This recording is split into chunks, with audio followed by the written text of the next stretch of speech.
काले जादू की सच्ची कहानी, शापित हवेली का रहस्य। भारत के पश्चिमी हिस्से में स्थित एक गांव जिसका नाम था शिवपुर, अपने प्राकृतिक सौंदर्य और प्राचीन मंदिरों के लिए प्रसिद्ध था। लेकिन इसी गांव में एक पुरानी हवेली थी जिसे लोग शापित हवेली कहते थे। हवेली के आसपास के क्षेत्र में जाने की किसी को हिम्मत नहीं होती थी, क्योंकि लोगों का मानना था कि वहां अजीब और डरावनी घटनाएं होती हैं। कहानी की शुरुआत, हवेली का मालिक हुआ करता था ठाकुर देवेंद्र सिंह, जो एक अमीर और प्रभावशाली व्यक्ति थे। लेकिन उनके परिवार पर अचानक आए एक रहस्यमय आपदा ने सब कुछ बदल दिया। कुछ साल पहले ठाकुर के बेटे की रहस्यमय तरीके से मौत हो गई और उसके बाद ठाकुर और उनके परिवार के अन्य सदस्य भी एक एक करके अजीब परिस्थितियों में मारे गए। गांव के बुजुर्गों का मानना था कि यह सब काले जादू का नतीजा था।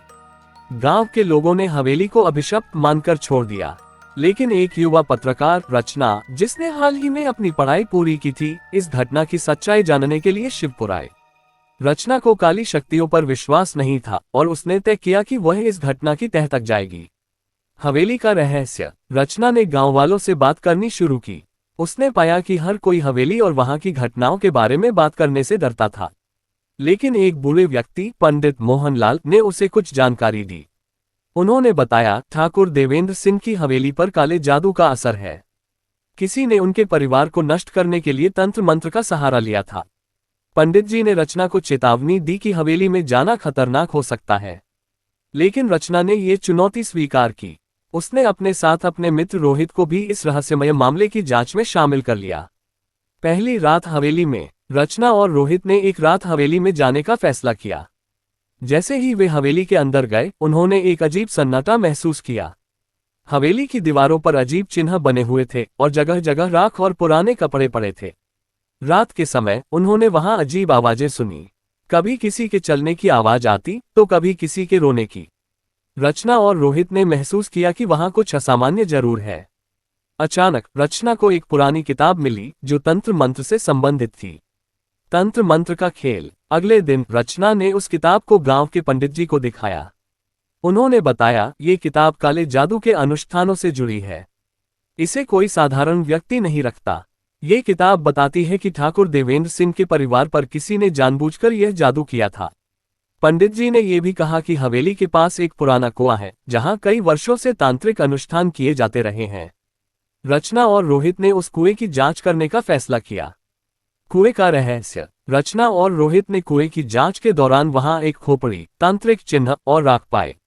ये देखकर रोहित भयभीत हो गया, लेकिन रचना ने हिम्मत नहीं हारी। उन्हें ये यकीन हो गया कि इस हवेली के रहस्य का संबंध इस कुएं से है।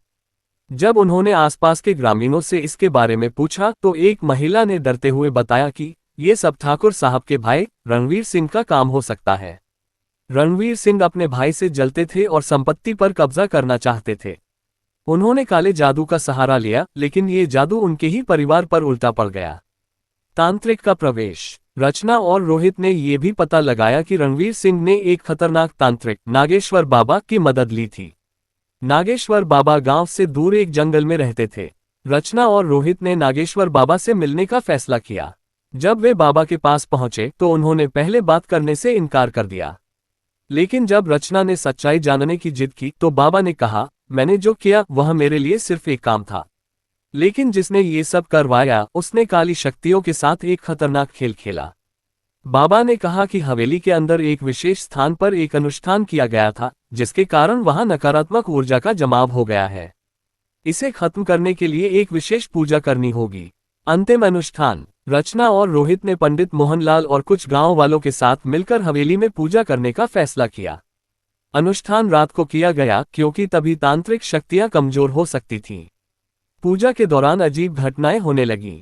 हवेली में तेज हवा चलने लगी और हर तरफ डरावनी आवाजें आने लगीं। पंडित जी ने कहा, ये बुरी शक्तियां हमें डराने की कोशिश कर रही हैं। हमें मजबूत रहना होगा। पूजा खत्म होते ही हवेली अचानक शांत हो गई। पंडित जी ने बताया कि अब वहां की बुरी शक्तियां निष्क्रिय हो गई हैं। सच्चाई का खुलासा, पूजा के बाद रणवीर सिंह ने खुद अपने अपराध कबूल किए। उन्होंने बताया कि उन्होंने अपने भाई के खिलाफ ये साजिश रची थी, लेकिन इसका नतीजा उनके पूरे परिवार को भुगतना पड़ा। रणवीर सिंह को पुलिस के हवाले कर दिया गया और हवेली को गांव के मंदिर के नियंत्रण में दे दिया गया। अंत, ये कहानी शिवपुर गांव के लोगों के लिए एक सबक बन गई। गांव वालों ने काले जादू और तंत्र मंत्र से दूर रहने का फैसला किया। रचना ने इस घटना को अपने लेख में लिखा और इसे लोगों तक पहुंचाया।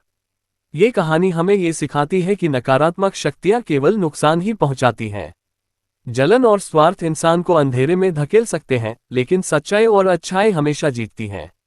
Please subscribe a channel for more stories. Thanks for watching.